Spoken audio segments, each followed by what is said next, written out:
welcome to another episode of Conversations with Coach Law. I'm super excited to be here with you this evening. As you guys know, this is the inaugural episode of the meeting in the ladies' room. And we have some phenomenal women that are going to be joining us today. And you guys know you're tuned into the Urban Heat 98.1 FM. And we are radio with a purpose. And we are impacting the communities all around Boston. And today we actually traveling all the way over to Chicago. So this is really dope. And one of the reasons why I really enjoy using this virtual platform is that I can have guests from all over the globe join me. So tonight we have a very special guest. Actually, we have three of them, but the first young lady that I want to introduce you to, I call her Shakea, Spill the Tea, Houston. And she is all the way from Chicago, y'all. And she is the CEO of Social Work Sunday Tea. You guys have probably seen me post her on my page, inviting you to come and listen to her podcast, where she brings all sorts of people from all over the globe as well and talks to them about very interesting topics. She is also the outreach and marketing director, and she's a therapist for Evolve Counseling and Coaching LLC. Social Work Sunday Tea is a multi-purpose organization that serves as a vessel for mental health and conversations around mental health. So I'm excited to welcome Miss Shakea. Welcome. Say hi to the people. Hello, hi everybody. Say How hi, y'all say hi. doing? We can't Hello. hear you. Oh, Say you can't hi, hear say me? hi. Hey.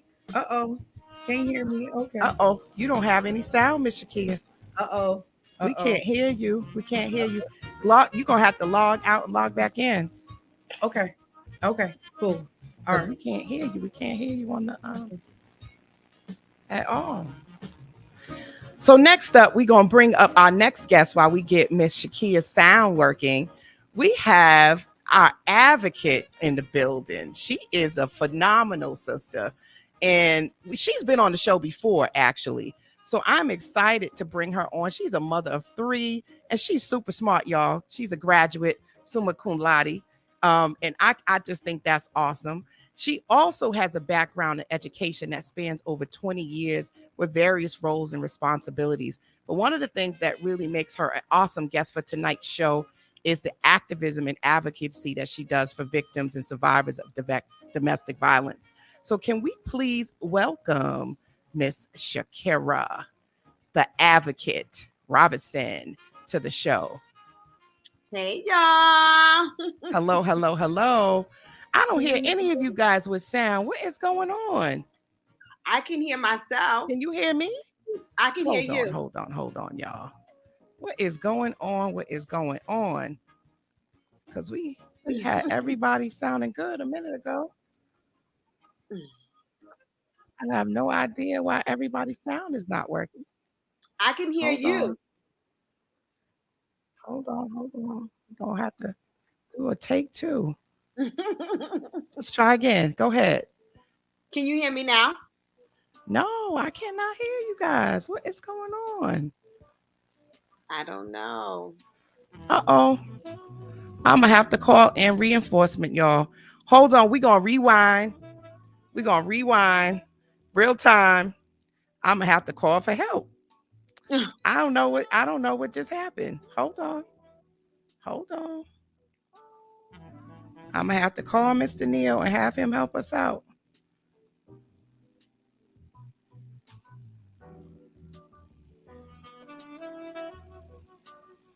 I hear the music.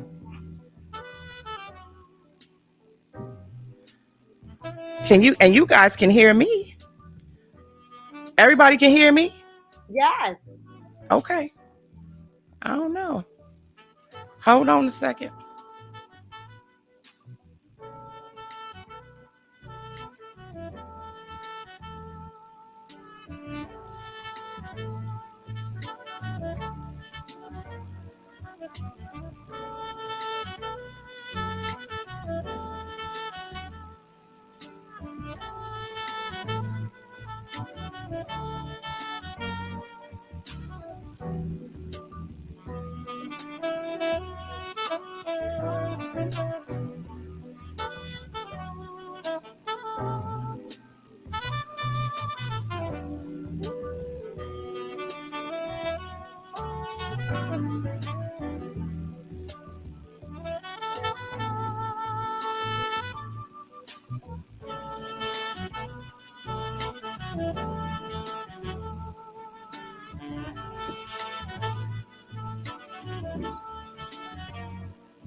Mahogany, bring me my earpods, please.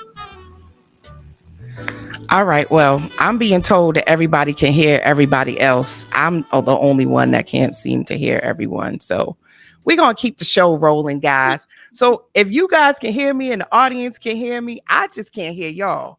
I don't know what that is and what that's about, but we'll have tech support is going to log in and help us out momentarily. So next up, since everybody said they can hear each other, and when let me bring Shakea back on. You hear me now? Shakea and Shakera, can y'all hear each other? I can hear her. Yeah, I can. Okay, Hear. so I can I'm the hear only one that can't hear y'all. Wow. So it's the strangest thing. I can hear I can hear my background music playing, but that's it. I can't hear anything else Wow. in my earphone. So I don't know what that's about. It's very strange. Yeah. Everything is what I normally do. So as long as y'all can hear each other, what we gonna do, right? Y'all gonna help me out and y'all gonna talk. And so we keep this going. This is live radio, y'all. This is what happens when it's live and in charge on but we gonna go a little bit later to keep the show moving while tech support figures out what's going on. Absolutely. So, anywho, we're going to keep this show going, y'all. What's up, all of the listeners? Thank y'all for tuning in to Lise and Passion and Vanessa and Passion. Like, y'all all in the house, so thank y'all for all tuning in. So, let me go ahead and introduce our next guest. I gave her the affectionate name of the Temptress. Miss Taj, the Satin Kiss, is also in the building today. And what I love about Miss Taj is she is the owner and she calls herself the Pleasure Curator, which I think is such a sexy name, right? Mm-hmm. The Pleasure Curator. And I love this because she is a lifestyle brand that is elevated with shopping and education experience, is curated around quality, customer safety, empowerment, and diversity, which I think is amazing. And she's considered a certified community sexual health resource. So can we welcome Miss Taj, the Satin Kiss, in the building? Hey, ladies. So tonight's meeting is called Meeting in the Ladies Lounge. And the whole idea behind this was to get all of us beautiful women together so that we could kind of let people know what happens when we go in the bathroom. And you guys know, right? You know, we go out and we all get together. You know, we usually go in groups when we go to the restroom. Mm-hmm. So this is one of those moments where it's like, we're going to let y'all see what we be talking about behind the scenes. And when I'm talking about behind the scenes and all of that kind of stuff and let y'all talk about it. So tonight's topic was all about why are we single? Woohoo. And as far as I know by show of hands, yes, is everybody on this live single? Any married people? Everyone not married. Okay, we all single. So got that covered. No situate. Well, maybe we don't want to tell that just yet. Some of us might have some situationships. So that's I ain't gonna put y'all's business out there. So we ain't gonna do that just yet. So tonight we are talking about why are we single, right? And feminine energy. Because a lot of us may find ourselves in this place. I'm in my 40s, and without telling your age, it's in your 40s, 30s. Where y'all at? Raise your hand. You in your 20s? In your 30s? Okay. So I'm in my 40s. Y'all are in y'all 30s. So I was reading up on this topic, and what I found interesting was they were talking about right around 30, I think we lose like 30% of our eggs. And if you haven't had children yet, you start getting that baby fever. How many people got kids? Okay. We got kids. So we got one without kids. The other one's got kids. So I have a son. So I think right around, I had him like 26, 27. So that might be about right. Right around in your 20s, if you start getting some baby fever, right? So there was this term that I learned. It was called a spinner. I think it's called a spinner. Did I say that right? Spinster. So people used to spin yarn. And basically, if you weren't married yet, in your 20s and 30s, that was like a derogatory term to say you were a woman who was beyond the marrying age. So, men want to marry young and you got to be pure and all of that type of stuff. So it got me to thinking about why are women single? And then most of my clients, 90% of my clients are women. And they all sort of come with that same narrative of, I wish I just had somebody, or I don't know why I'm single. And it creates a lot of sadness for a lot of people. A lot of people are in really dark places around their relationship status. What do you ladies think about that? Do you agree, disagree? Have you ever felt that way before? I did in my 20s and I got over it.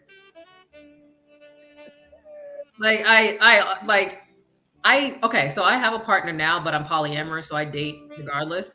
But when I went through a phase in my, I want to say early 20s, early to mid 20s, where I was just like, I want to be loved and I want somebody to love me and all that other stuff.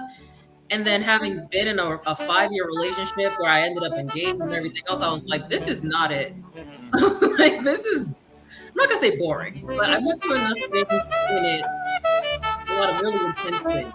And ended up being like, all right, I need to first of all date. See what I want, see what I like. I know what I don't want from this last relationship. What do I actually want? And I learned from there to have fun dating. And that's how I ended up having relationships with people that have been really fulfilling and really interesting. I'm in a relationship now, but again, I'm polyamorous and it's an open relationship in the sense that if I want to date another person, I can. And they can also date another person and we can just communicate about that. Like, okay, what's that gonna look like for you? But I wouldn't have known that unless I went through that relationship and figured out what it is that I don't want. But outside of being in a relationship, like if I weren't in the one I'm in now, I'd be totally fine. Absolutely fine. Like I don't feel like if I'm not in a relationship, there's something wrong with me. And if I want affection, I can get that. If I want sex, I can get that. If I want somebody to pay for something, I can get that too. Like it depends. Like so it's like it's just figure out what you want, what your goals are, and go from there. Or figure out what it is that you're looking for. Because sometimes you might want a relationship for the wrong reason. But it varies. Everybody is different. And there's nothing wrong with that. Yeah. I think for me, hey everybody. I think for me, I want to be in a relationship. I've been single for 4 years now. I was in a relationship for 5 years. I got engaged. It just didn't, it didn't work out. So I was just trying to I was like, after that, I was like, oh, I'm good. I don't think I want to, do it again. But now, I'm 37. I'm not afraid of my age, but I'm 37 now, and so it's like, yeah, I want to be with just want somebody. I want to settle down. I don't. It's too much going on out there anyway. So it's like, okay, I just want one person. Right. That's going, we do what we do, and if we, turn into, as far as being married, then that's perfect. But yeah, I just feel as though that's what I want. That's what I desire. So it's like, okay, I desire this. Yeah, I'm a wait on it. I mean, I've been dating, but they haven't met what I want, and I'm really, really vocal on what I want and what I don't want. And so when I see it, I'm just like, yeah, you cool. We can be, and I don't try to, I just let them know like, hey, you're not what I want, so we can be cool. I don't want to be in a situationship, but for forever, but yeah, I desire to be married. I rather singleness is cool. It get lonely. You know that song. It get lonely. Yeah, it definitely do. It get lonely, but I rather be lonely than to be with somebody that I'm just like, oh, what is he doing? Like, what is going on?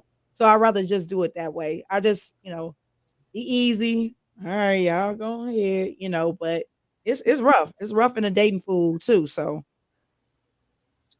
So I'm next. I'm 39 and I'm definitely ready for love. I've been yeah, single for almost 6 years, and I think I know more about me now than I did 6 years ago in terms of what I want, what I won't tolerate. Those barriers are set now, so I'm not, just going with the flow or feeling like I gotta allow certain things to get to that point of love. And so for me, I'm ready to love a black man all the way up for yeah, real. yeah. But one person, I don't want. I tried the dating thing, and it's very scary, like you said, sis. It is scary out there. Scary. Mm. Mhm. Yeah. You know what's funny is like I'm I'm this weird anomaly where I think dating is fun, and I don't know if it's I mean, it is, but it, it be going it to is it depends. Okay, so the way that I date is like I'm selective, okay, but I'm like I won't go out with a person unless I vet them first. And I'm okay, not saying y'all don't. None of that. I'm gonna preempt by saying I'm not saying like y'all don't vet. No, mhm, I'm just saying that like the way that I do it, I vet them. So like we'll talk on the phone for however long. We'll text whatever. Then I'm like, all right, let me see. I'll start to figure stuff out about this person before I let them take me anywhere. And then it's like, okay, well, you're gonna let first of all, where they take me, where they suggest they take me. yeah, If they decide, if they're proactive and make reservations and stuff, I'm like, okay, cool. And I go from there and decide whether or not I'm even going to keep going. But it's been fun. I've made some good friends. I've my partner now, and I met on a dating app. Like I've really experienced some really fun times. It's just finding people, starting out as friends, I guess. Yeah, Friends that right. are attracted to each other, but like just picking them out and being like, all right, cool, I can rock with this person, and then getting your what I guess your what do I want to call it, your I guess the things, your non-negotiables. That's what I'm looking for. yeah, Your non-negotiables out early. Like have those like candid conversations, and not in the way where you're scaring each other, but just like this is what I like, this is what I don't like, this is what I'm attracted to, this is what I'm not. Even down to sex. Like at first date, I'm like, so what are your boundaries? No, you gotta ask those things, and I think being a therapist, and I try not to analyze people. I just try to go with the flow. But sometimes I'll be like, "Ooh, ooh, I ain't gonna do that. Ooh, oh, you do what?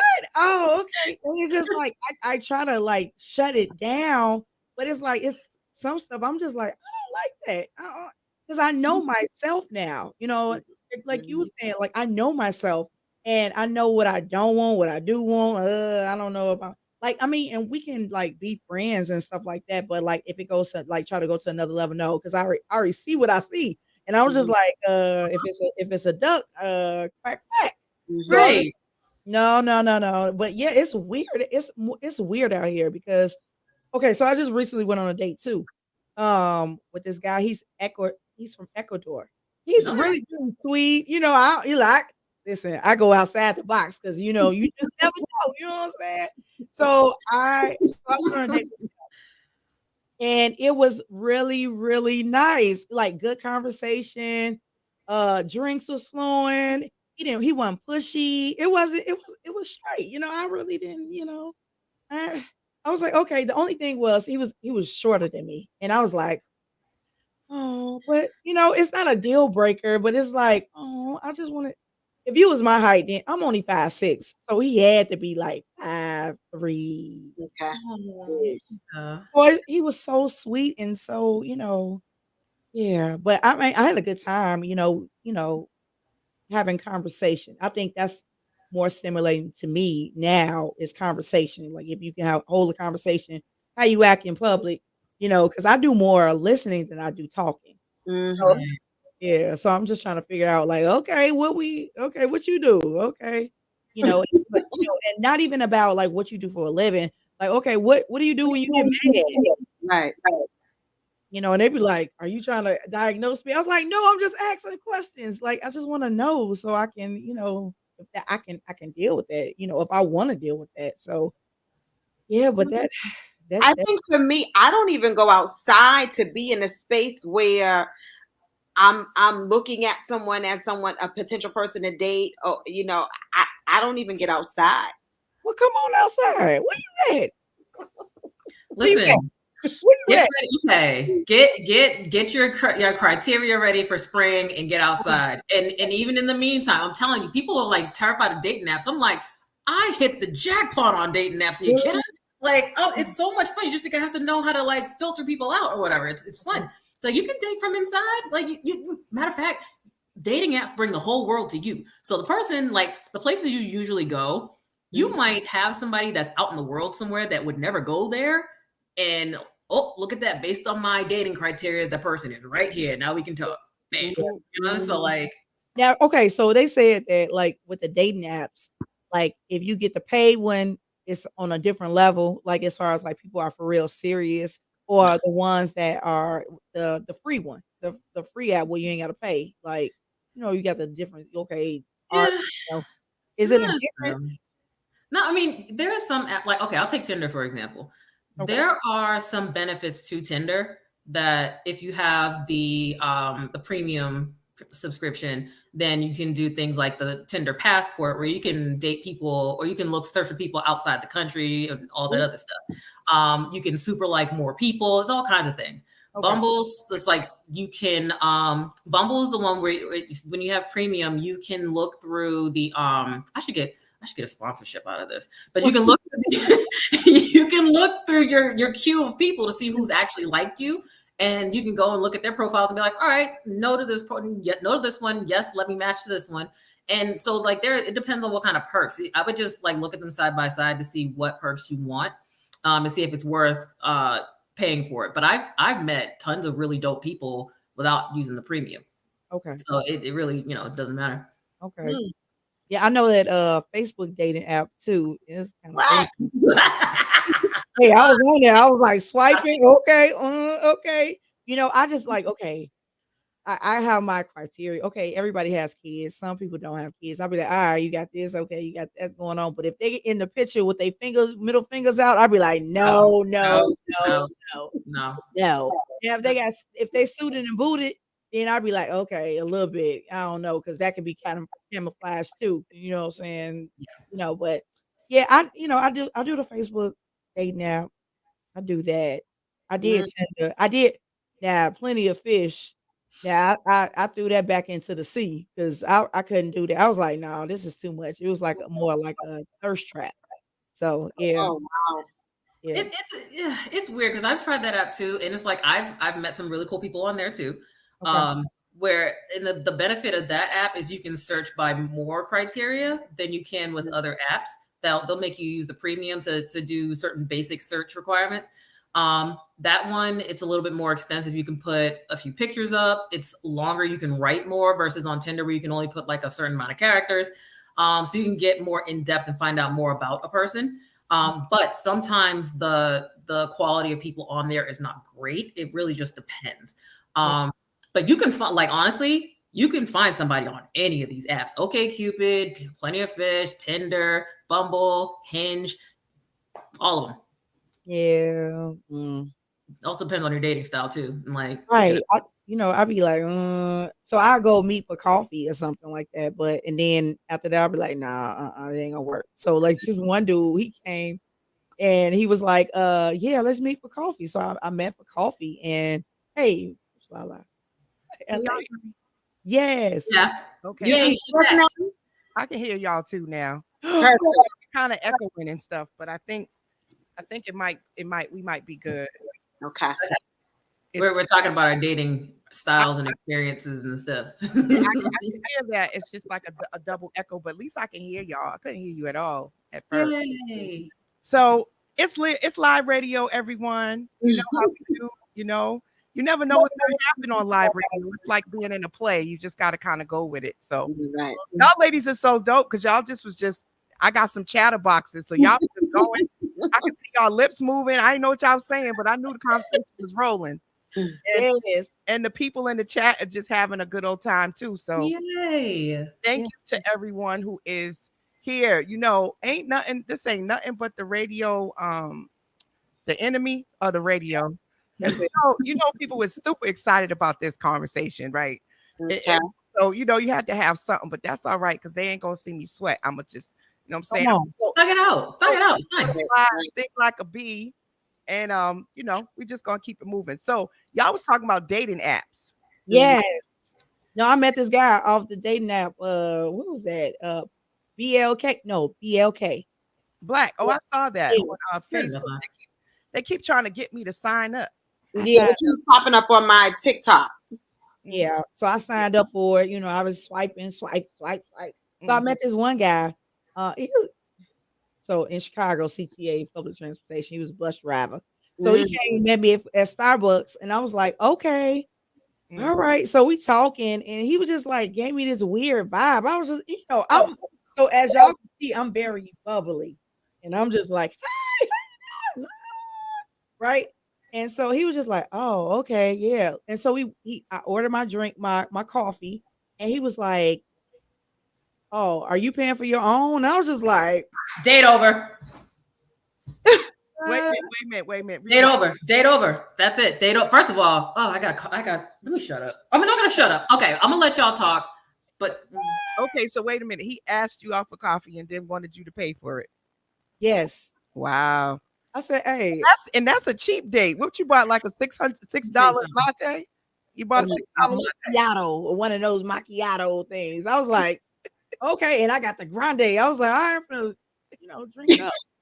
And the man told me he was like, you paying for your coffee? I was like, Yeah, I've been leaving. mm-mm. Wow. oh, I can't say on radio what I want to say, but I was like, no, I pay for my own. I said, you want me to pay for yours? So the masculine energy came out. Yeah, Like yeah. I was like, all right, yeah, I'll pay for yours too. Like, I bet. So I paid for his too. Mhm. All right. I was done already with the meet and greet anyway. It's like you Mhm. you, you asked me, I ain't asked you, and I can pay for my own coffee. It's okay. And that's the thing I don't like saying. Like I can do this. I don't Right, want to do right, that. right, right. I don't want to. I want to be so feminine to the point where I'm a damsel, not a damsel in distress, but like, Help me. No, we can be damsels in distress. Damn it! Like Black women, we've been pulling the weight of everybody. I think we deserve to be damsels in distress. We go through enough distress. We need to play the damsel part. Let But somebody why, else do it. but why not just say no? I'm not paying for my coffee. You are. Mhm. I didn't, I didn't say that. I Uh, don't know. Yeah, but the masculine, like I said, the masculine energy, like what I'm saying. Like my dad be like, "Hey, you pay for your own. It's all right. You let him."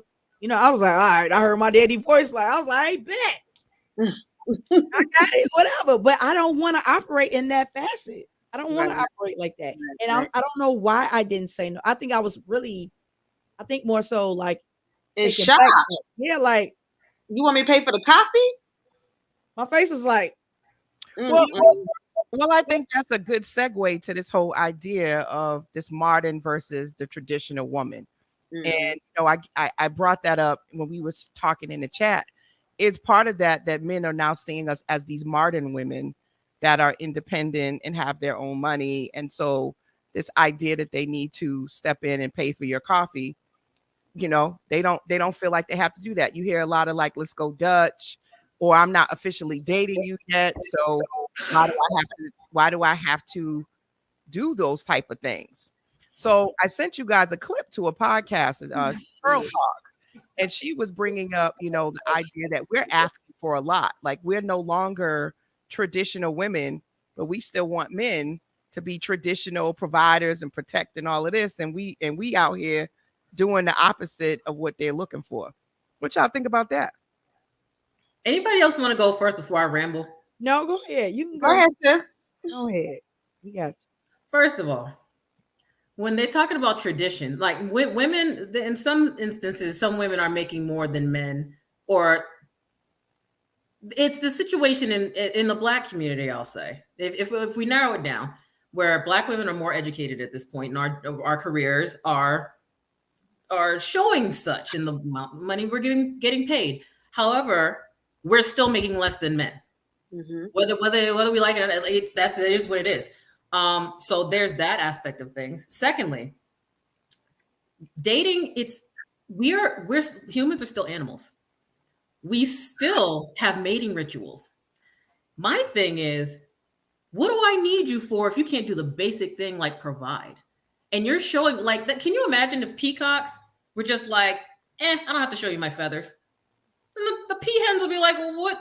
Well, why should I pick you then? I have my options here. Your nature is saying you chase me. So show me why you're worthy. That's how this works. We're the life bringers. We are the caregivers. Men's quality of life goes up when they marry women. It's the opposite for us. They need us, not the other way around. The vagina is a very magical thing that they spend their entire lives chasing. It's the only reason why they make and love money so much is so that they can impress us and be providers and all, et cetera, et cetera. So if the bare minimum, if you can't provide on a date, then you are useless to me, sir, because I can provide for myself. But what else do you have to offer? Not just the providing part. And it's like, okay, yeah, I run a business, I have another career, I can take care of myself, but what else do you offer? Like, I don't want to do all I don't want to take care of myself all the time. Like, yeah, what do you bring to the table? And which is one of the reasons why I only date men who make the same or more and got So, stuff going on. so you're the only lady right now who has no children. So you are still at the bearing. You can still bear, or you might still want to. So when I we're don't want saying, so when you're saying that men, that's the natural order of things. I'm gonna play devil's advocate here. If you're not going to bring them no children, then what are you bringing to the table? What are you Here's, bringing here's to the thing. Here's the thing. One, I don't want kids. Two, I don't date people with kids, or I don't date men with kids. So that's just, we're on the same playing field. Like, I don't want to be anybody's stepmother. I'm not doing it. Secondly, if a man is only looking for a child bearer, then he can go and find a child bearer. That ain't gonna be me. Let me tell you something. I have men that are still chasing me that I broke up with before because they realized they fucked up. Oh, you can't swear. Sorry, realize they messed up. What is that? They realize they messed up and they still come back like, feeling like, hey, all that wonderful things you're able to do. I'm like, the good person that I am, all these wonderful things, the quality of life that I have for myself and am able to share with them, and the way that I'm able to elevate them in certain ways, just with life experience, et cetera, et cetera. And we learn together and we do all these wonderful things together. And then when they mess up and leave that, and then a couple of years later, when they realize they ain't found the same thing, that's what I bring to the table. And I get really mad when any man asks me what I bring to the table rather than being smart enough to observe it and appreciate my quality. So, that sounds great and all, right? But can we be more concrete?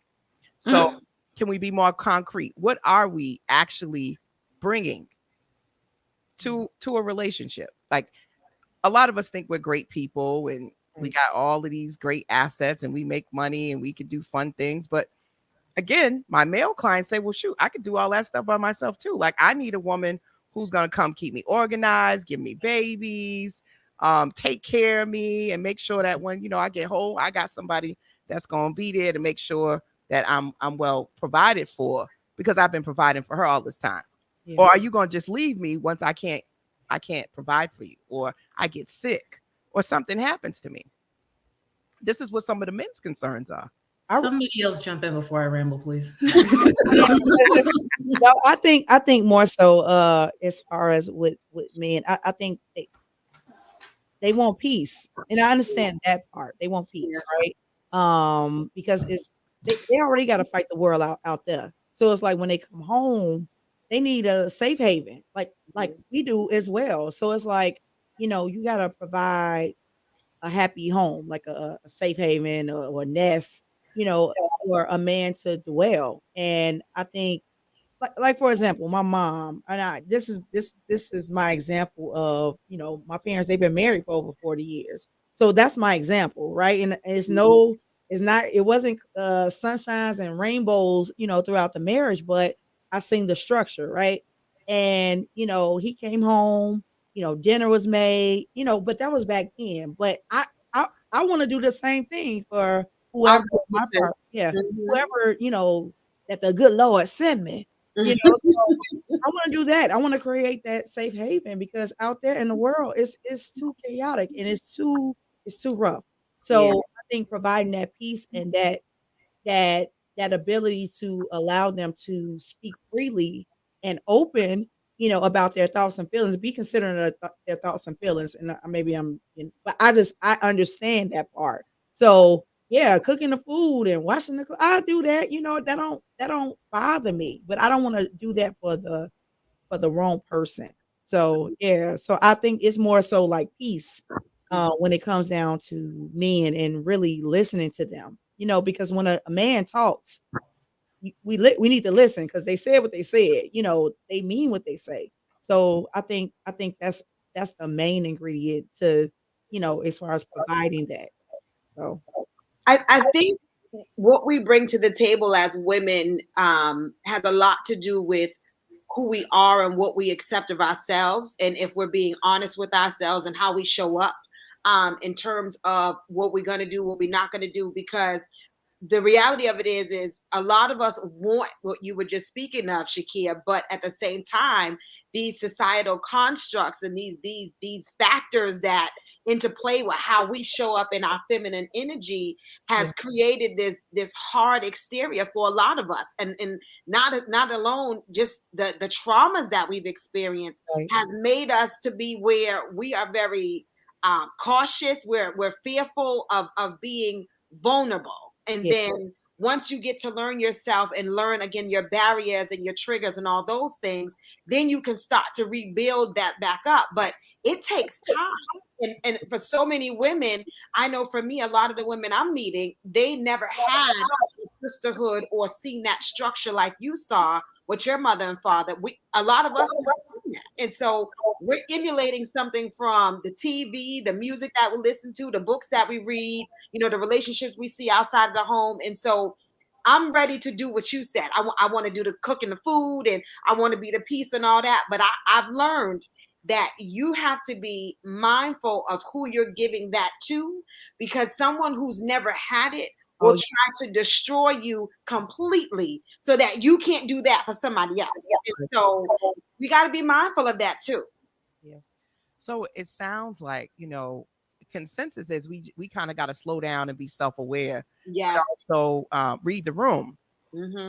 And I love that, we're already pushing the envelope on not everybody wants kids, right? Not everybody, that's their aspiration. I think against societal construct says, well, if you're a woman, to be a real woman, you must bring forth life.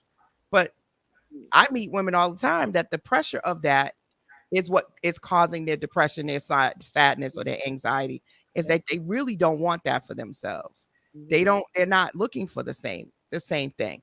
And when I looked up the whole spinner thing, spinsters, this is not a new phenomenon, right? There's always been women who were pushing the envelope or not following societal standards and not wanting to get married off and fighting against arranged marriages and not wanting to have kids. This is not a new thing.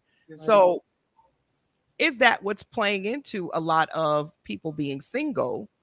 Is that one, now women are more woke, right? And we're not buying into that we need to have a partner to be happy. And is it that men are still sort of in this construct of looking for a particular type of woman, which is why, as you see, I put this, the research says 60% of single women say that they're happy with their relationship status compared to 49% of single men. So a lot of men's aspiration is to have a woman like that. That's something that they need. And a lot, sometimes they have multiple women because one woman can't serve all of his needs, right? And his needs might be very vast and all of these other things. So the other thing that I sent to you ladies is that most of us are all going after the same guy. Like we all want the same criteria of man. And so therefore the slim pickings. So more than likely we might be sharing, being a side chick or something to that nature, because we're all looking for tall, dark, handsome men with money. And there's not a lot of those men out there. Yes, there are. Well, Yes. Okay. We're not chasing the same men, and I'll tell you why. There are billions of people on this planet. Billions. Okay, so the odds are in our favor. If we're searching after, okay, But let's I would talk say, about income though. Like how many yeah. men make the income that we're talking about? Black men.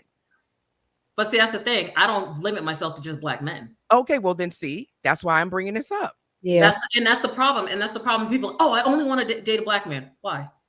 Because if you ask the average black man, he ain't only wanting to date a black woman. So first of all, don't do it just to why I spit got her on the show, right? She Don't- controversial, y'all. She controversial. Don't. Why are you gonna limit yourself? Let me tell you something. I have had the time of my life.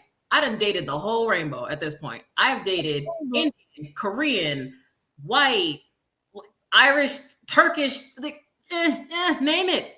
And let me and I have been treated well in every language. All right. Matter of fact, when I travel, I had to turn my Tinder off when I went to Spain because I was popular over there. And when I tell you I was treated like a goddess, that's the thing. You need to expand your horizons. Expand your horizons. There are plenty of people out there that look at black women as like the best thing ever. Yeah. We can't just be like, oh, I only want this, because if that's all you want, you better go to Africa. You better go to Nigeria or something, because if you want to talk about slim pickings in the States, it kind of is. So expand your horizons, not just to other ethnicities, but just to other places in the world. Move around, like travel, go find it. You'd be surprised how many people have found their soulmate on a plane. There are options, and that's the thing that makes me so sad for black women sometimes. And I was there at one point because my last fiance was Caribbean, and my fiance before that was black and Puerto Rican, and I'm just like, y'all hear that? Fiance. Right. Okay, sir. but you see what I'm saying? But you see what I'm saying? Like, I'm not. People talk about, oh, what do you bring to the table? I am the table. I am the table. I bring life. Trust me. So I'm like, I know the quality person that I am, and I only want another quality person. And I also know that my options are out there, because anywhere I go in the world, I know that I am that. I know who I am, and I know what I can have, and I know what I deserve, and I know I'm not going to settle. So if I know, I've seen the money. I've seen the money. They're men, like, come on now, men on average are making more money than we are. I've seen the money. The money to sustain us is there. Whether they're actually going to do it is the question. And if you allow somebody to, for 1 second, say that you don't deserve that, move on. Because I promise you, there's somebody that'll drink your bathwater and flavor it. Okay, now she said flavor it, y'all. Get a little chocolate up in there. So I think this brings up historically though the loyalty that women of color have to black men. Like often, and I'm raising my hand too. We don't do that. We're not dating outside of the race. I think you are an exception to the rule, Miss Taj. No. I just recently went on a date with Ecuador guy. He from Ecuador. He was short, but I was out there. We were drinking wine, and he talking, and he was talking Spanish. I was how short? Let me tell you something. How short? But how short? We saying short. So I'm 5'6", right? Okay. He got to be like 5'2". Okay, so that's short. Okay. Short. And I was about to say 5'6", 5'7", believe it or not, is an average height. Right. That's not considered short. But he was like, I was looking down to him like, yeah, and I was like, oh, okay. You went to rock with him? Oh, I mean, I'm still rocking with him. I'm still be on the phone, like, what up? No, I mean, like, give him a chance, not go on a date, have fun. Like, could that be your man? I think so, because he give me that attitude. Like, I'm like, I don't know. Syndrome. See, I be nervous about the Napoleon syndrome. The short one. They like Kevin Hart. Kevin Hart got a lot of big energy. Right. But sometimes they figure like literally do. Well, you the expert. So I gave you your name on purpose, the Temptress. Okay, yeah, she's a sex education person. So that in itself is like some of her magical powers is around sensuality, right? And that in itself might be the draw, right? Yeah. She's being very modest. That's why I said, what you bringing to the table? When it comes to that's the thing though. When it comes to sexuality, we both have to be good. Like, I'm not about to be teaching this person everything. Oh, no. I don't do mediocre sex. But So you that's you are the table, so she pretty much. exactly. So also, and I hate that question. I'm telling you, date over. Date over. There's some certain date breakers. Like I bet people ahead of time, so that doesn't happen. Like I I could probably count on one hand in the past 6 years how many times somebody's asked me to split the check and they've never spoken to me again. I ain't paying for that nothing. I'm like, and they sprung it on me. These are like dudes that made money, but they were cheap. And I was like, oh no. I was like, what was the date bad or something? Like what's problem? What are you broke? Like what happened? And then if they don't give me a good enough answer, I'm like, word, I can afford my own food, put the money down, deuces guy, and I'll never talk to him again. Because it's like, well, what are you trying to vet me? Like you figured out you liked me before the date. We've been chatting for a week. Like, what's the problem? So it's just like little things like that. I'm like, I know I'm amazing. All right. Like I know that, and everybody needs to have this idea of themselves that they are amazing. It's not just me being like, I'm better than anybody. Like, no, everybody needs to know that they're amazing. And so asking that question, what you bring, is like, what are you, blind? Like, what do you look at me, sir? There's a queue. Trust me, there's a queue. I just, out of the 7 right now that are waiting, you're the first one. Mm-hmm. So wait a minute, but is that not masculine energy that she's putting off right now? There's masculine and feminine. There's masculine and feminine. But also, here's the thing: we have to know how to use it. And men, unfortunately, love mean girls. You don't all this nice girl stuff. And there's a difference between like you can be the spoiled princess, but still be in your feminine aspect. There's masculine and feminine and everything. The same way that men aren't tapping into their feminine energy by allowing themselves to feel things, which is why they make it our problem. And which is why they're jumping from one woman to the next, because staying with one is probably considered like, oh, I'm being a simp, or whatever term they want to call it now. They're not dealing with their own feelings, so they don't know how to be emotionally intelligent enough to connect with one woman. And when they do, it's like, I don't like this, and then they mess it up and then they leave. So it's all kinds of stuff. But my thing is like, I tell them like, okay, we're all girls. We're all here talking. I mean, there might be men watching, whatever. Hi. But my thing is when I date someone, I'm like, so part of that feminine energy is being like, okay, provider, provide, or protector, protect. And if you can't do any of those things, bye. I will say the idea of saying next and not wasting time on it is, believe it or not, very feminine energy. And it's not a demand, it's a standard, right? Exactly. So if you're like, that's what you want, they don't do it, it's not an argument. It's not a back and forth. It's just okay, next. Yeah. Right? Yeah. That's it. So I think sometimes the idea that we go back and forth on like sort of demanding it or expecting it versus just having the standard. And if they don't meet the standard, go on to the next one. Yeah. Yeah. Yeah. But sometimes we get like, I guess, indecisive. Like, is that what I really want? I'm gonna give it another chance. It's just that, like, oh, I do like but I mean, I battle with that, not now, but I battle with that. Like, I'm gonna give him one more try. Maybe he was nervous, but then the next time it's like, no, this ain't gonna work. You be like, no, I'm good on that. But I think, yeah, like you said, the standard, like you have to like, okay, and you have to stand 10 toes down on that. Like, okay, you can't waver from that. If that's not what you want, that's not what you want. And just like you said, next, move on.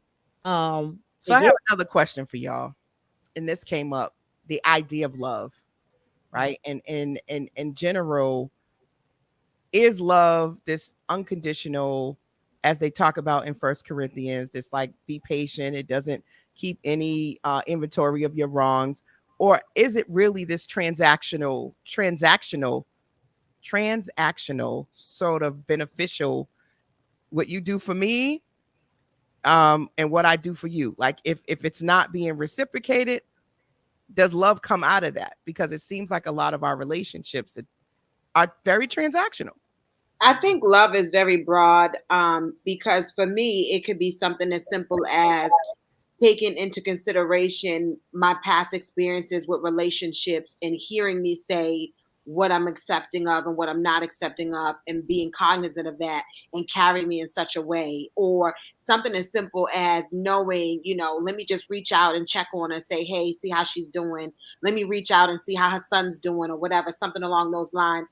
It's very broad. It could be very, very simple, and it could be very big. It all depends on, again, where we're at in life in terms of what we're looking for, and going back to, again, what we're being honest about. Because in the past, I would say, I don't like flowers. I don't care about that because I lived a different lifestyle. But today, I love flowers. I love the feminine energy. I want to be treated like a princess. In my relationship, I want to be as feminine as possible all the time. Because outside in the world, I'm constantly having to be this advocate for something that is so dangerous and so scary, and so, this stigma around it of, I'm damaged goods, if you will. And so at home, I want to be at peace. And so I think it all depends on, again, what love to be, what you've experienced, and what you've learned from what you've experienced, as to what you consider it in terms of how you define it, internalize it, and give it back, is what I would say. Mhm. What do you other ladies think about transactional love versus conditional love? It's not, see, when I think about love, I don't think of it as transactional or conditional. I think the mating ritual that you use to get there can seem transactional, but it doesn't have to be. In a relationship, there's a yin and a yang, but there's balance. It's not necessarily tit for tat. It's blending together and almost like a dance. And so it's like, okay, here's what I'm good at. Here's what you're good at. Ooh, let's blend these things together and support each other and love each other and make life for each other fantastic. And I think that's what I try to do in my relationships. Like the one I'm in right now, when we first started talking, it was like, I like this person. They're respectful, they're funny, they're interesting, and they're genuinely interested in me. And it's like, okay. And that I was courted. I was genuinely courted, and just their actions spoke. And aside from that, I feel like I have a partner. I feel like I have someone. If I'm having a bad day, I can go and cry on their shoulder. Right. If they're having a bad day talking about the company or whatever, they can talk to me about that, and I can empathize. And I'm not going to say, oh, well, you need to da da da da. Although sometimes there are some things they say where I'm like, screw that person.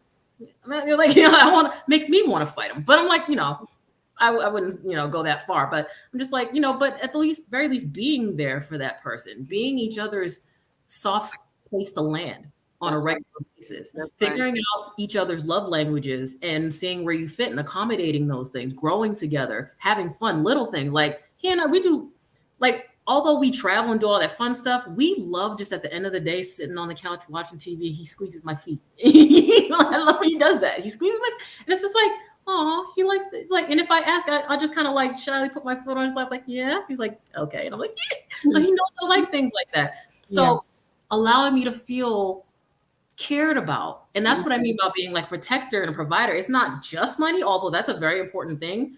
It's like, can I feel safe around you? And I just cooked for this man. I just cooked a whole Jamaican curry, like 2-3 hours cooked for this man. But that's because he provides happiness and comfort and safety, and the life that we live. I'm okay. So when I don't have to think about all that other stuff, and I have time and I have the resources to cook you these amazing meals, I will do it every single day. He's gaining weight because of it. So it's like, that's how I do. And I think that in a relationship, you have to figure out. Matter of fact, my last engagement that was in for 5 years, I didn't cook for 5 years. He was a chef. I didn't cook. I didn't cook or do laundry. But we took care of each other. I also made more money than he did, but never again.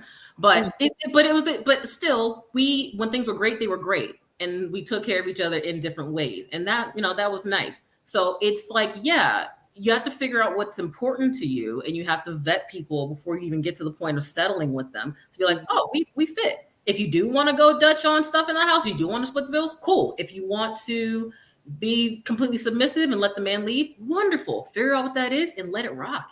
Do what you want to do. I think that's the key piece. Yeah. That it's not cookie cutter and it's not one size fits all. And I think that's what Shaquera was saying earlier. Social constructs will say it's supposed to look like this or be like that. And I think that's what creates some of the tension, is you start comparing what's going on. Like what you're saying, Taj, may work great for you, but that may not work for everybody. Which is Right. why I wanted different voices and different opinions on this whole Right. ladies lounge, that there's space for you to create it, but you won't know what you like unless you go out and explore, Yeah. Mhm. unless you start to communicate and get uncomfortable and speaking up, right? So what I love about what Taj is saying is that she's actually pushing the envelope and speaking up. And if they don't like it, they don't like it. And I think a lot of times we're just we don't want to make anybody upset. Like we Yeah. don't want to come off like, we're not princesses and we are not submissive. And sometimes that can go totally astray where now we're in something where we're not communicating our needs and we're wondering why. Right. That's good. Yeah, Yeah, y'all. submissive is a funny word too. Like that's I think like, why does it have to be a submission thing? But it's like, all right, I guess, whatever. I look at it differently. Like if I don't know, like with the I guess the alpha man or whatever, with the masculine energy, like I would submit to that. If I feel protected, that's the thing. I have to feel protected. That's right. If I don't feel protected, then I don't. I'm unstable. Not saying I'm unstable, but if You don't feel secure. right, exactly. And I'm like, I'm not wherever you go, I'm not gonna follow. Because I don't know where you're going. And especially if it's not clear where you're going and I don't feel protected, it's just like, no, I'm not going to submit to that. But if a man, he knows where he's going and he's intentional about what he wants to do and how he wants to do it as far as our relationship and how we're going to construct it and how it's together, how we're going to do this together, then yes, I will follow. I don't mind being submissive. And I think people think this like a ball and chain, like, oh, come on, be submissive to this man. And I don't even, it's not like that. Like if he's sure, if he knows himself, I feel protected, he's confident in himself, I will go. Where we going? Arizona by foot? Okay. All right, let's go, I guess. Now I'm gonna push back on that, ladies, because you could get a confident brother that knows where he's going, and we ain't in agreement. Yeah. You too. That's Right. That's what it was like. true. So when we talk about submission, often what I hear from the fellas is that we don't listen. So even if they are telling you what they want to do and how they want to move, at times Yeah. we do not want to listen. We have a way we want to go, and we like to be in control. And I know some people don't like to admit their own control issues. Where will you really allow somebody to come into your life with direction and correction and say, hey, we ain't doing that. This is where we're going. And this is where we're going to end up. Like a daddy? That's not like a father. Well, I mean, not necessarily. If we're saying we want someone to provide and protect and to lead. I think we need to be clear because there are women who's going to be watching this and they're going to be looking at us as some sort of expert in this language. I think we need to really make it clear that we need to see how a person moves in all their season if we're going to really start to be considering being submissive to somebody. Mhm. Also, too, I think that when men approach women, they already have an idea of where this is going. And so what I like to do, you got to approach me a certain way. If you're coming at me with this, language or behavior that you typically gets you through with somebody else, I'm already all set. If you're coming at me in the sense of you just want to sleep with me or, that's the language, I'm already all set. And don't ask me for nothing off rip like on the first day. We're not doing that either. Right. Because at the end of the day, right, what happens is the way we show up as women is what carries the relationship. Because once we start changing up, either we listening to our friends or we not interested no more, we cheating or we just don't know how to be a woman. So I think for me, and I'm saying this for me, you got to approach me a certain way and you got to stand on that because alpha male bring them on. But don't come at me like I gotta listen off rip. I gotta do. We're not doing the chain and ball. We're not doing that. Yeah. When I'm saying an alpha male, he knows who he is. He's secure in himself. He knows what he brings to the table. He already knows, he can be vulnerable. He's emotionally available. We gonna be. This is an honest and open space where he can be free and at peace. If he's not on that type of time, you can have it. I'm all set. Yeah. All Okay. right now. Gang, gang. So, I'm gonna keep, because you're right. People are listening to this, and I think Mhm. like Rosie, thank you for your comment. I put it on the screen. She said I was submissive, and it wasn't anything like what is being described. So I'm curious, Rosie. You could call in if you want, but Please call us Rosie.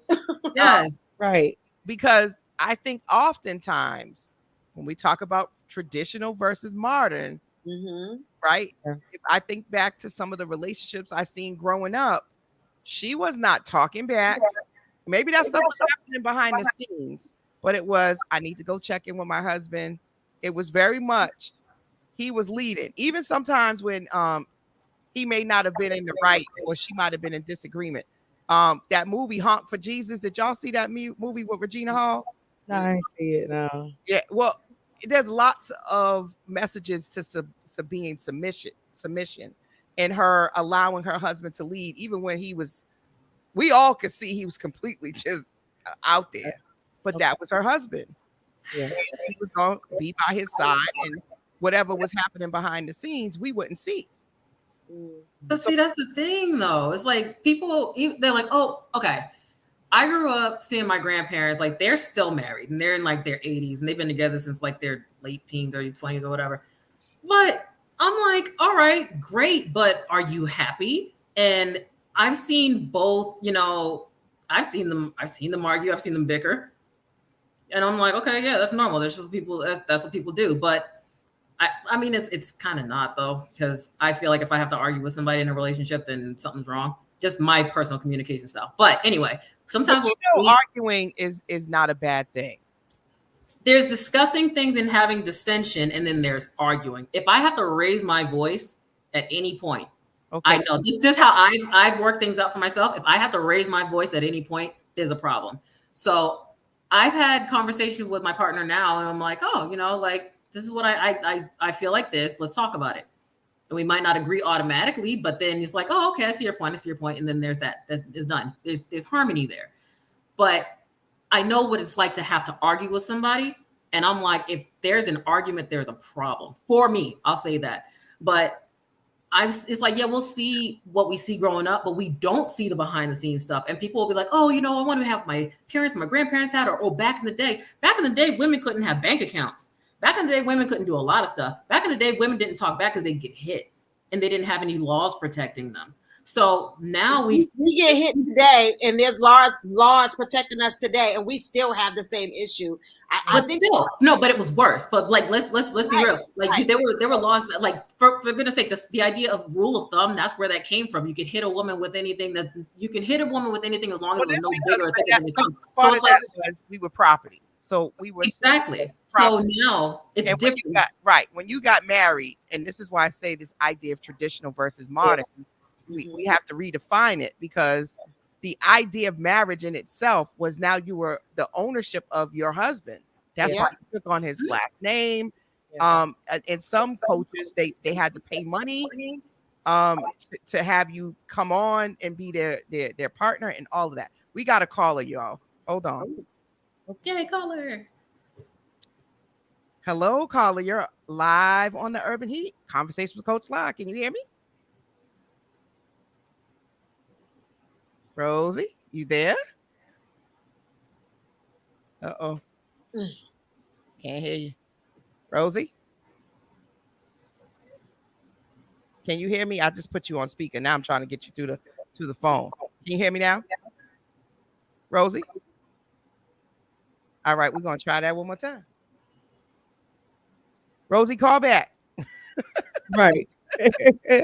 Call back. I had you on speaker, but I wasn't coming through the board. I tried again.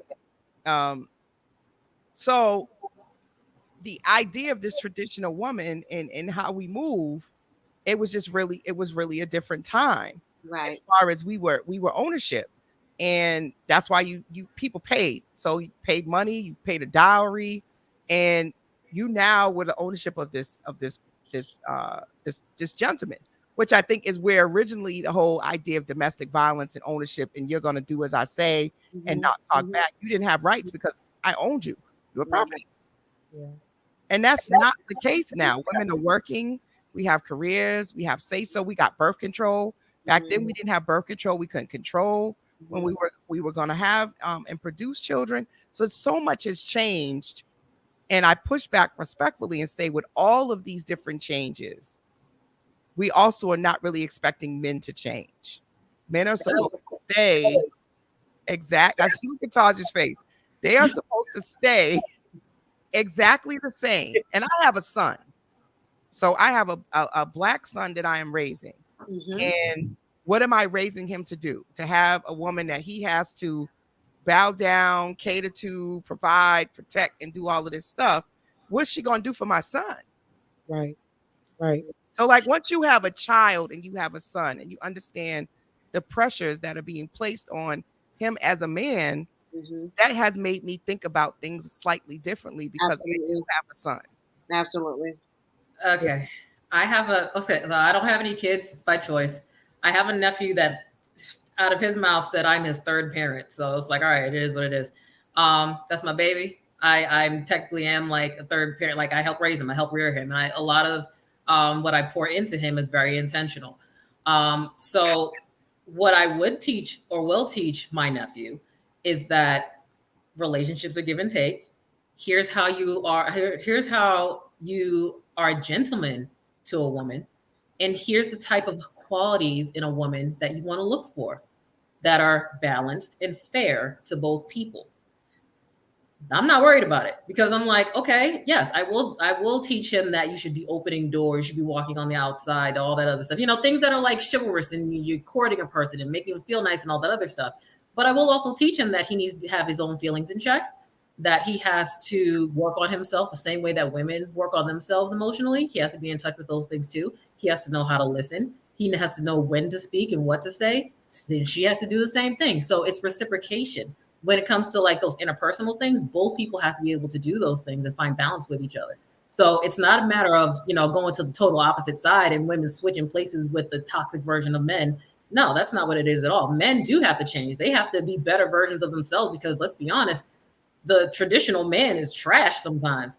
So there are a lot of changes that they have to make and not feeling insecure about themselves and making space for their partner and not feeling like they have to dominate everything. It's like sometimes sometimes look at the strength that your partner has and fall back a little bit and be like, hey, she's really good with budgeting. So, okay, I might make the money, but I'll let her budget it. And she's not going to steal my money. She's not going to overspend my money, but she's going to like, okay, here's what we did. I did the taxes. Good. We're done. Even, so it's really, it doesn't have to be a dominating, submissive thing. It's just like, it doesn't have to be that crazy. So I'm glad that you mentioned all of that. Shaquera, did you want to say something? I didn't want to cut you off. It looked like I was just going to say, I have a son and he is going to be 19. And I've raised him by myself since his dad passed away when he was 5.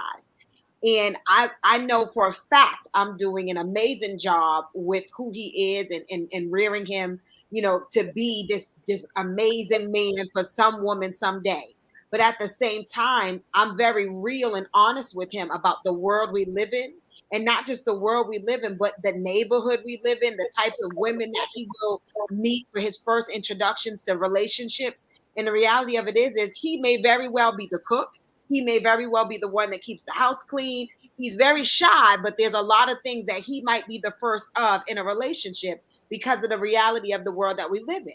And so, and even just talking to him about girls and, how he sees things is so different. Everybody's house is different. So at the end of the day, we can put all these tools in the box, but how they come out is not up to us. And so I think it's great to continue, like you said, pouring into your nephew. I'm doing the same thing.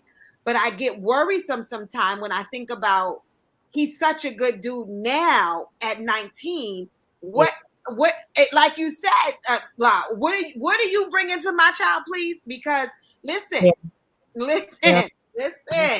And we got to be honest about that because I think as much as we're saying there's balance, there's a lot of things that are not on an equilibrium. That's And, right. and there's a lot of nice guy syndrome, and a lot of nice guys. A lot of guys started off as Yep. chivalry Yep. providers and doing all of this stuff, Yeah. and then come across a female that does them dirty. Mm-hmm. That'll jump to the next guy real quick. As soon Yep. as he can't go get her what she wants, she's out and she's on to the next guy with money and status and all of that. Right. So it happens. Yeah. And a lot of young girls are being taught, especially if you watch what's going on in the music and everything else. It's the savage mentality. What can you do for me? If you don't give it to me, the next dude will. Yep. It is a an interesting place That's for a right. young man that you are raising to be respectful, chivalrous, and we also have taken it off where women are no longer where you're supposed to wait until you have sex. There's also a lot of that where you can have a large body count and sleep with as many people as you want, and you still want to be treated like a princess. Hold on. I'm gonna jump in. I love this I love this topic because I am team pleasure. I am team. First of all, body counts are stupid. It's like if you are so bent on, like, you'll bring yourself all this stress of like, oh, I shouldn't have sex with this person because my body count. Who cares? Who's counting? As long as you're being safe, as long as you're happy in these relationships, as long as you're doing it, as long as you're in control of the situation, because men are screwing everything with a hole. And I promise you, nobody's counting them. So why are women given this idea of a body count? It comes down to men didn't know back in the day before there was birth control, before there were paternity tests.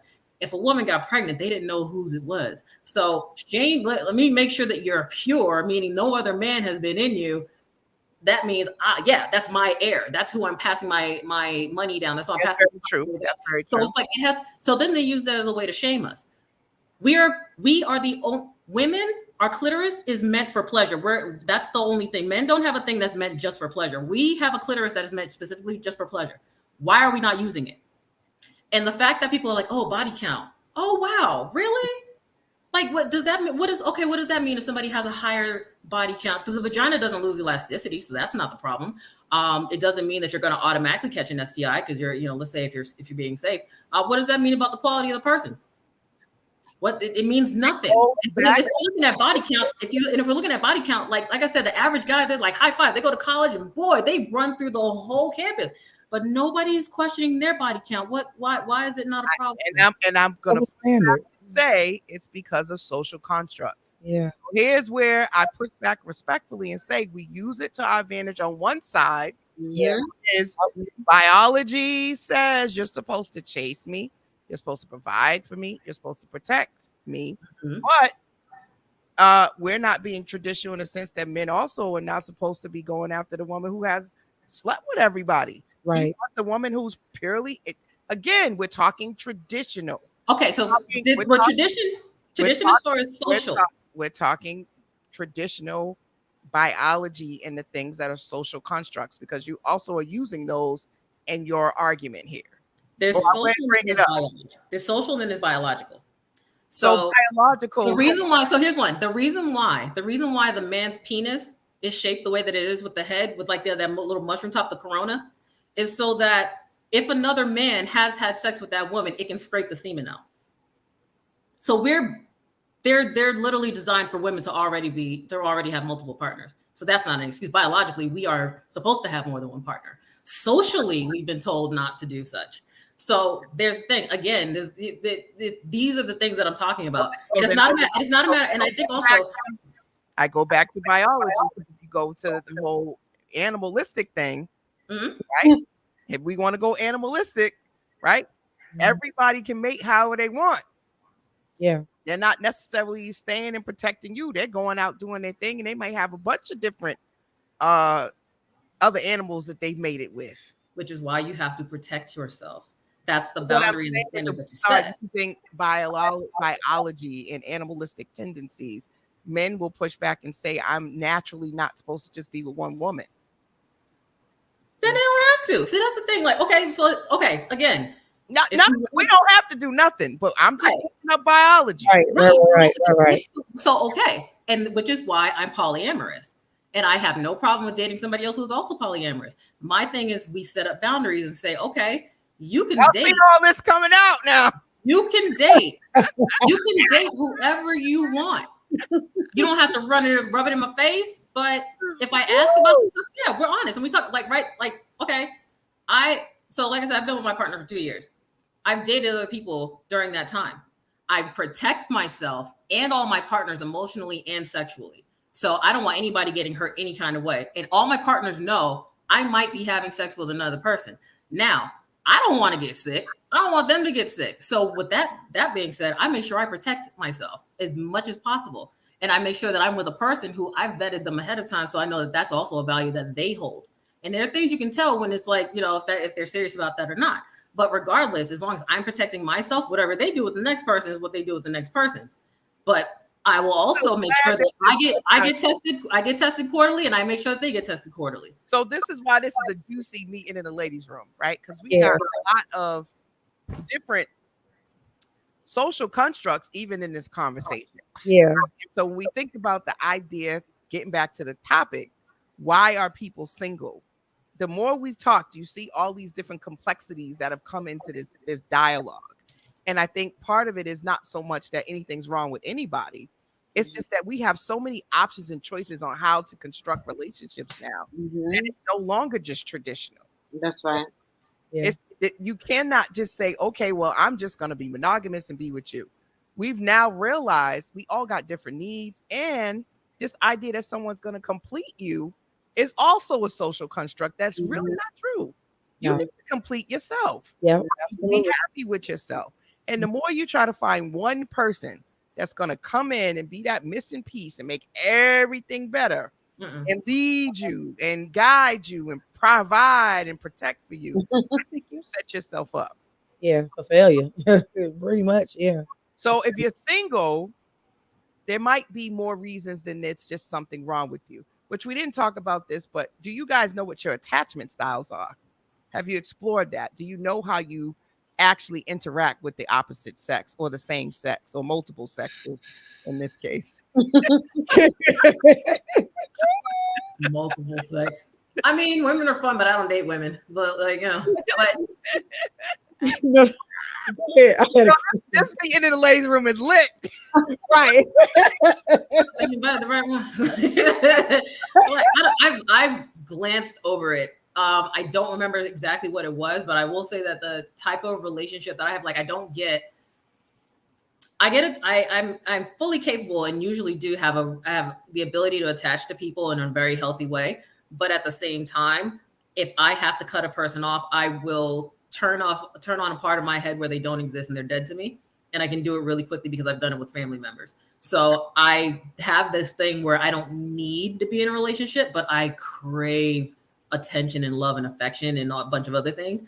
But I won't let myself get so like wrapped up in the person that I lose myself. I'm like, no, we're gonna keep this healthy. we're gonna make sure it's all within the right boundaries. So I don't know what you call it, but that's kind of where I'm at. Sounds like you have a secure attachment. I find that most people who do polyamorous type of relationships, typically, not all the time, are very secure in who they are. And I think that's a misconception, is that people are just jumping from one partner to the next. You have to be able to have difficult conversations, express your needs, bring stuff like you really need to be emotionally available and have a high emotional intelligence to juggle multiple people. That's my opinion. But attachment styles are either secure, they can be anxious, they can be avoidant, they can be disorganized. That's just, a quick overview. And what we know from attachment theory is that is developed earlier in life in terms of how you were parented. But what we also know with therapy and reading and personal development, you can become secure, although that may not be where you started. Right. So depending on how you attach to people, some of the things we're bringing up might get triggered in relationships. You might be more prone to be submissive. You might be more prone to be argumentative. You might be more prone to be insecure or hot and cold or wishy-washy, Right. depending on how you were nurtured at an early age from your parents. Is basically what it's about. Mm-hmm. Yeah. I think Oh, absolutely. I think I was more in the beginning I was like anxious. I guess that, and then it turned into secure. Like I'm really, really like I got a whole lot a lot of healing because I was like so indecisive about certain things as far as with being attached to people. But I'm really, really secure. I may not show it, but it's like rah, on the inside. But um but I'm pretty secure who I am and what I am and like how I interact with people, yeah, I think more secure now. Yeah. Yeah, now. You I had should- to learn that. Yeah. I'm very secure in who I am. I can only attach to energies and persons where I feel safe. And I feel that I can trust you with my eyes closed in the sense of we can have hard conversations and we can disagree and we can, not like the same things. But the moment I start to feel like this is going to go all the way left where I'm not safe at all in terms of I can't be vulnerable, I can't speak up and say how I'm feeling, I can't disagree, I can't say no, I can't hang out with my friend, any of those things, I'm on, you can have it. Like that's not for me. And the reality of it is I thought that I could handle that 6 years ago. I'm gonna just push through this and just ignore these red flags, and it was very detrimental. And so now those barriers are up. What you don't even get three strikes to do a thing, and then it's over. The way you approach me is gonna tell me exactly where this is going. Yeah. Good point. Good point. So it sounds like this is an area that potentially you haven't explored, is to know what your attachment style is. You haven't actually went and pinpointed it. So you were, I don't know if you could hear me, and we've had this conversation offline. I've been out of the dating scene, honey, for 6 years. So I don't know what's going on outside. And it's crazy because we had this conversation again. I go out to places at your poetry event. And there was a woman who came over and she was very like, I've never seen you before. If I seen you, I would know. And I was just like, wait, is she hitting on me? And I get a lot of that. And so I don't know what's going on outside, but I'm ready to go outside. Come on, Ready to go I'm outside. outside then. Listen, we outside. We outside. We outside. We ready to date. And after Taj just said, go ahead and just date the whole rainbow. Oh, She didn't drop a lot of Listen. stuff. So I know we're at 11. We're at 11:20, y'all, because I had to make up some time. But when we think about why are we single, which is why I made it a very vague. I didn't want to say why are Black women single, or Yeah. I just wanted to talk about why are we single in general.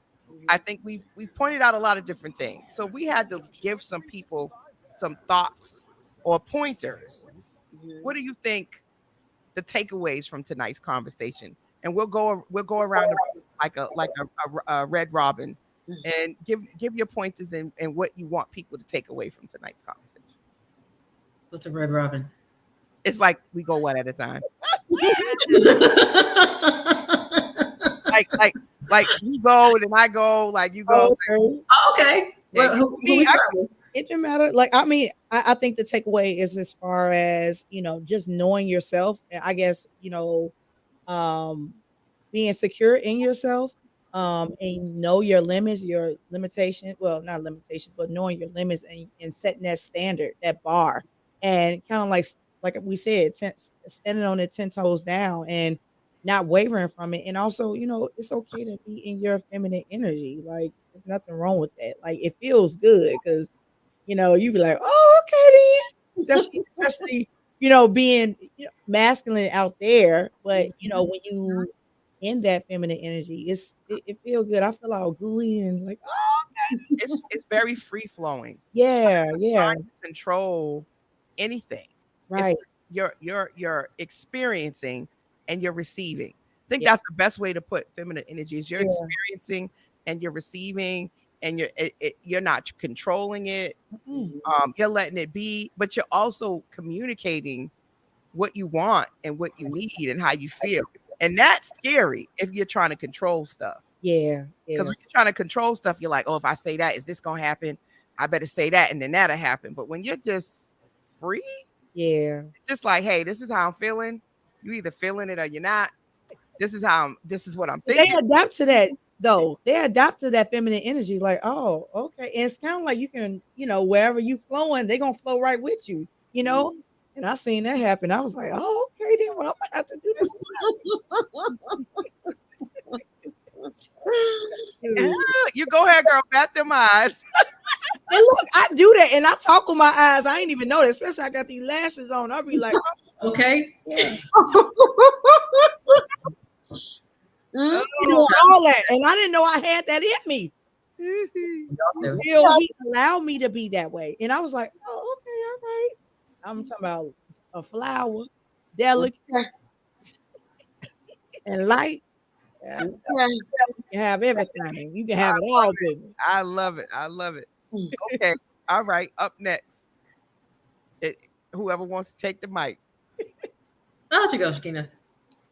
So I think the takeaway from me would be as much as you are ready for love and ready to give that, give yourself grace to love you first, and really get to know who you are and enjoy the things that you like, because I think it's important for us to not put this this force on with someone else defining our happiness and making us whole and all those things. I think we need to do the work to create that for ourselves, because again, how we show up in our relationships is how we're going to be carried. And so I think doing that internal work, doing that self-love, that self-dating and all those things, I think that sets you up for being able to show up in this free space without, feeling like you got to be a certain way or not do a certain thing. Just being who you are and letting it flow, I think is where I'm at with it, and what I would hope someone is taking away from this. Mm-hmm. Well said.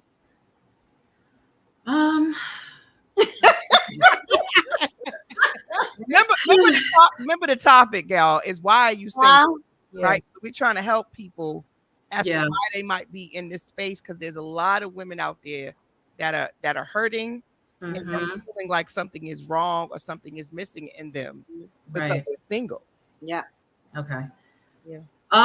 Okay. So in all seriousness, and this is stuff that I tell my clients too. Dear women, especially dear Black women, we've been through so much. Like we've been pulled in so many different directions. And Black women in particular, we've, across the diaspora, we've been like a lot has been hoisted onto our backs and have forced us to have to adapt to trauma, to a lot of situations we didn't ask to be in and to be able to survive. This is a new day and time. Even though people will try to put that stuff on us, we have to recognize that we have options. And that goes your feminine, or what people consider the feminine energy of just allowing yourself to be soft and taken care of, or able to float through the world carefree.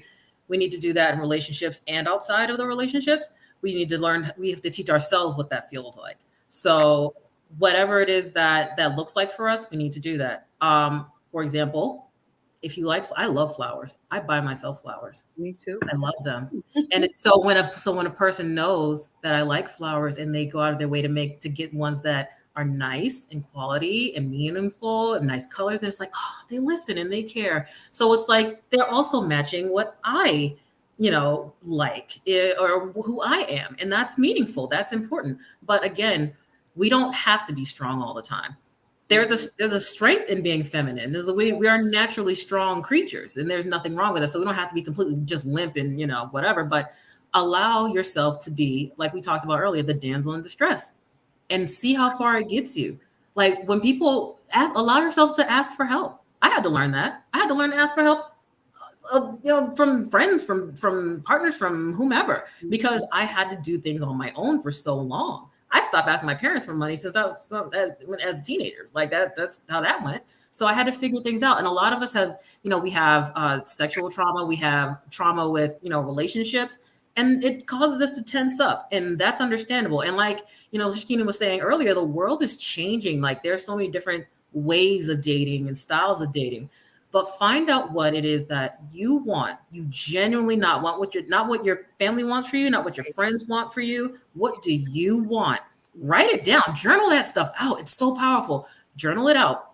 Really, and don't stray from that. It's possible to have exactly what it is that you want or get really, really close. And don't limit yourself to your block. Go places. When you're doing the things that you love to do, you're going to attract those other people who are also into those things or recognize that, wow, you're a whole person doing stuff. And I want to share in that with you. Right. Travel. Date people you're not used to. Date people that are a little bit outside of like maybe the height requirement or, you know, the ethnicity or the age. The age. Like, you know what? Honestly, date up and down. Date up and down. It's fine. If there's compatibility across the board, not just you like each other, but there's compatibility in lifestyles and everything else. Have fun, go with it, and have fun dating. There's nothing wrong with having a man take you out and show you a nice time. You don't owe him anything. If he genuinely likes you, he's going to do it. Let him do it. Just let him do it. Just so well said, ladies. Right. And I think, you know, for all of this, because I wanted to have different voices because as a therapist, people already see me as an expert and, you know, I'm just telling them these things because one, it's textbook or it's what I'm supposed to say. Right. And I think that this is such a commonality. As you've seen, we all are coming from different walks of life, different experiences. But I think the common theme in this is really getting to know yourself. Yes. Right. And understanding more than I'm just single, because that right there, that label, Right. it puts you in a box. But if you really start to explore like we're doing, you may get to a place of acceptance and understanding that I'm single because I'm pouring into myself. That's I'm right. single because I'm enjoying activities by myself to get to know what I like. I'm dating so that I can actually practice boundaries and see what's out there and let people pour into me. You'll have a different response to why are you single versus well, you know, I haven't met anybody yet, or I'm Right. waiting for this person to come in my life, or I'm still healing from my last relationship. You'll be surprised some of the things people say when they Mm-hmm. ask why are they single. Yeah. And if you were to just say, I'm enjoying spending time with myself, but you know what, I'm getting to a place where I'm open to sharing what I do with someone else and what that'll open up. Not to mention the amount of people that's just home and not doing anything and they're bored, just strolling Instagram and Facebook, seeing everybody else living. Get out and do things. Find hobbies. I had a client today write out for 2 minutes. She had to just write out everything she's ever wanted to try to do, and not whether or not she couldn't do it or if it was cost too much. Just what's in your mind that you want to do and you want to try. Right? Yes. Because you can't expect a man to just come into your life or a female or vice versa and just make you happy Yeah. and level you up. Right. Right. That's what I'm more concerned about, is this Mhm. codependency Yeah. that sort of has been interwoven in social constructs that I'm just not complete until I find my person. Mm-hmm. My person. And once I find my person, oh, my life will be great. And then you get this person And that you thought you wanted and the family and the kids, Mm-hmm. and then you end up in therapy with me. yeah. Mm-hmm. Right? Because nothing is making you happy. You don't want this marriage anymore. You Right. feel bad because you really don't want to be bothered with these kids. Right. Oh, F these kids, F this husband. I don't have no life. What happened to me? Well, who were you before you got married? Yeah. Mm-hmm. Before you became a mom? Yeah. And what we find is people did not have anything. They Yeah. did not have anything that existed. That was their goal. Yeah. And I don't think that should be the goal. Right. I Yeah. don't think that should be the goal. Yeah. I Yeah. think you should want to figure out who you are as a complete person. And if you decide to do life with somebody or Yeah. bring a child into this world, you're bringing them into something where you can teach them and you can pour into them. That's And they're right. supposed to make you happy, because kids are stressful. They don't just make you happy, Yeah. right? They often do stuff you don't like, Yeah. often don't listen. And so if you thought that baby was going to make you happy, you learn real quick that it's a lot of stress. I love my son. Yeah. I'm not saying that, but I think some people get into the situation and it's a lot more than they bargained for, because that's what they thought was going to make them happy. It's the image too, like their image and like this fairy tale. Sometimes this fairy tale uh idea of how they want things to be. Like, you do have a baby by someone. You think they're gonna change. And Mm-hmm. look, I did that. I got married at 22 and I thought I was in love, right? And I got married, and I thought he would change, and no, that didn't look like that. It didn't feel Mhm. like that. Here I am changing. I changed because I birthed out a little girl, and I was Mhm. like, okay, cool, all right, we got child now, But I Mhm. think it was the image for me because I'm trying to do what mom and daddy did, but that don't work out for. That's not for me, Mhm. and I had to figure that out too. Yeah, the example is cool, but that's not. Maybe that's not for me, And I'm chasing that, and that's not. Well, That's not. that's also keeping people in relationships, Yeah. Right. people in Yep. marriages. And Yep. I'm sure Shakera could talk about, that's some of the underlying reasons for some of the DV and why people don't leave those relationships Yeah. are these social constructs Yep. of I'm supposed Yeah. Oftentimes it's the whole. Yeah. to, it's like Can you hear me? yep, I'm supposed to stay in this. I'm supposed to have Yep. his back. I'm Yep. not supposed to talk back. It's my fault.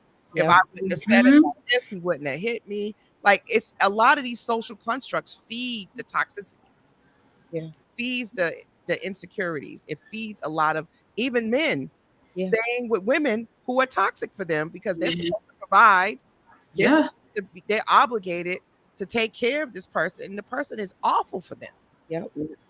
Yep. It's but they have signed up for that Yep. because they're supposed to provide, protect, and that's what they're supposed to do. And they don't know how to get out of those situations with some of these women that are not very healthy, Yeah. Mhm.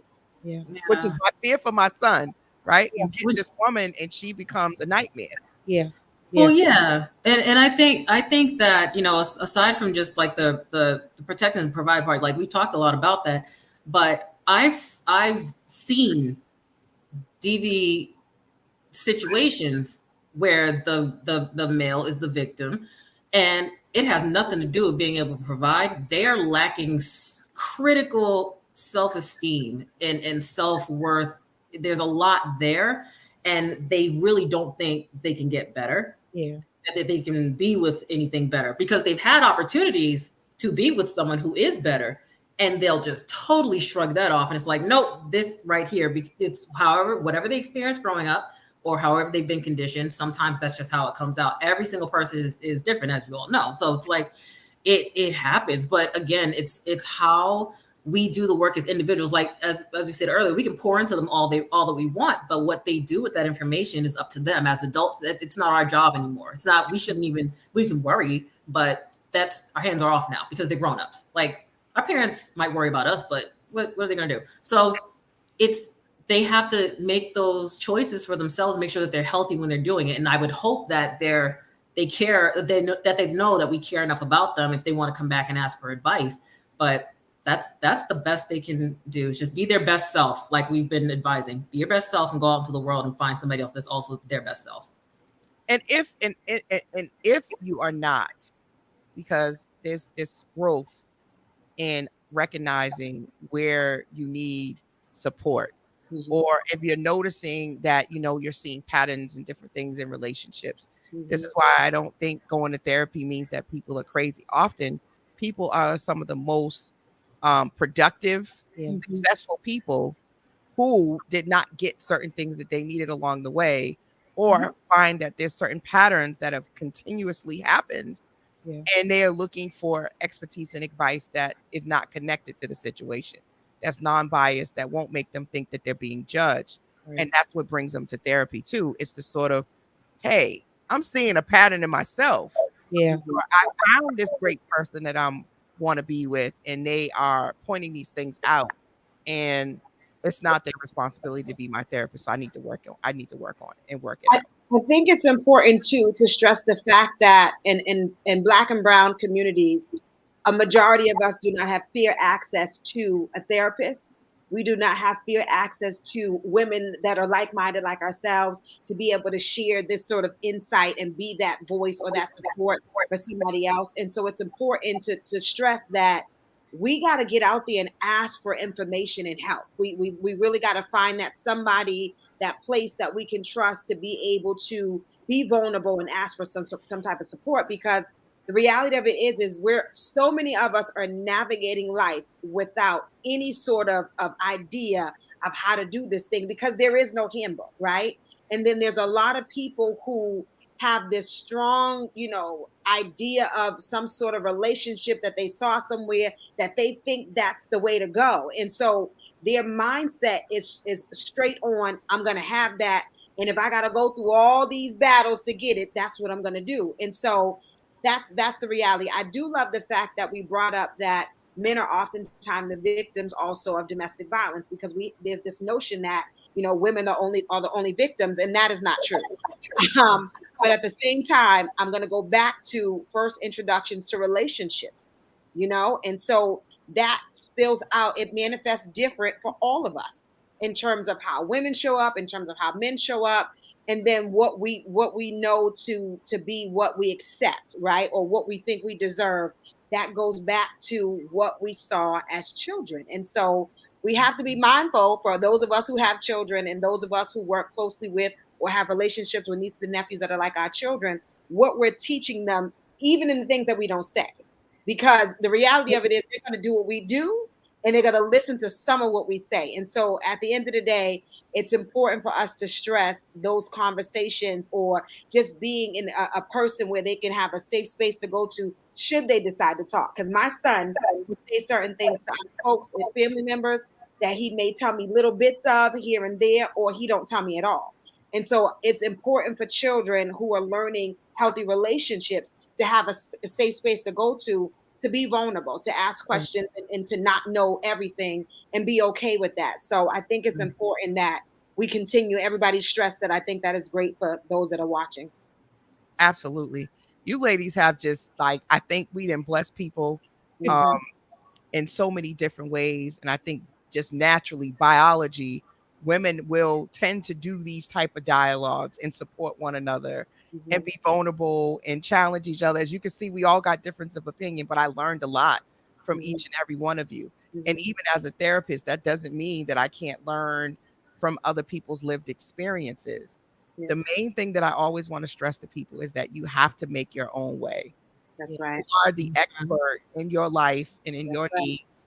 No one can come in and tell you how to feel and what it is you need. You have to start from inside yourself, which is why I started telling people to bet on self. You have to know you. Yeah. I think that's what I want everybody to understand. You being single is a gift. Yes, it is. It's a gift if you see it that way. Yeah. If you take the time to really get to know you, so that you can be bringing the best version of yourself into whatever relationship you decide to go into. That's right. And that doesn't manifest. It's not because there's something wrong with you. It's not because something is missing in you. It just may be that you haven't met or found the right situation that meets your needs. And that's simply all it is. There's nothing wrong with you. Right. Because so many people think something's wrong. And there's so much pressure. When you going to get a husband? When you going to get in a relationship? When you going to have kids? They do. When you don't mind your business. They get so stressed out around the holidays if they still haven't had anybody to bring home. Right. And then you get a boyfriend or you get a husband. It's like, well, when's the baby's coming? So it's like all of these pressures that create a lot of the stresses for people are external. It's not even their internal stuff. It's the pressure from outside. And then social media, everybody's getting popped up, married and having babies and going on their vacations and stuff. Ooh, but the stuff behind the scenes. And you're right. And you're sitting at home like, I wish I had a vacation. Little do you know, they on the beach and he ain't even with her. Well, they arguing half the time. Then they go selfie trip. So, listen, you better go on a trip by yourself and what's oh, have fun. Oh, solo travel saved my life. That's the last thing I'll say. Solo travel, do it. Have fun. Go see the world. Have fun. Do the things. It's great. So if you are single, spend time, and I'm gonna close out the show. Go take solo trips. Go find things that you like to do. Spend time with yourself, right? Journal, practice self-care. Get a therapist, right? You'd be surprised in 6 months, you will be unrecognizable. You will be a whole different person. And some of the things that you feel like you need, you may not even need it anymore. And you might be like what the research shows, a lot of women are happy because it takes a lot to be in a relationship. There's a lot of give and take, and you have to have excellent communication skills, know how to compromise and work through conflicts and disagreements. It is not going to just be easy breezy cover girl. Right. So if you're not ready for all of that, Yeah. enjoy your singleness. Any final words, ladies? We're gonna wrap it on up. Have fun. Have fun dating. Have fun with the sex. Oh, Enjoy it. Listen, that's from the Temptress, but she ain't wrong though. If she sells stuff, if you need it, And give advice on how to, how do you, if you've never had an orgasm, you need to, and it's good for your health. And I know how to help people do it. That's all I'm gonna say.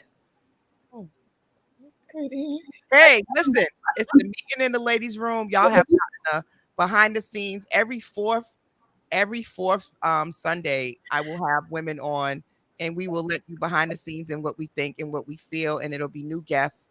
You've been listening to the Urban Heat. This is Conversations with Coach Law. I am your host, therapist Coach LA. It's been a wonderful evening, ladies. Thank you for staying on later and giving the people what they want. Thank you to all of the listeners that have tuned in and made comments. You guys are awesome. Quick shout outs from Rosie to Passion to Talise to Sharika to LaShira. I mean, to Israel. Oh my goodness, Vanessa. I'm just trying to go up the line real quick. I think I got everybody, but thank you so much for tuning in. And to you ladies, thank you for being wonderful, wonderful co-hosts with me this evening. And I hope that you will decide to come back. Of course. I had so much fun. I love stuff like this. I love connecting with other Black women. Yes, it was amazing. Thank you to Marv Neal for jumping on with the tech support. Tomorrow, tune in. We are live back on the air with the Morning Cafe. You guys don't want to miss it. And if you haven't done so already, go follow us on social media. Go download the iHeartRadio app and follow the Urban Heat. And we will see you next Sunday for another episode of Conversations with Coach Law. Ladies, you guys are amazing. Have a great week. And until next time, y'all keep having dope conversations. Keep pushing the envelope and keep being great. See you later. Righty.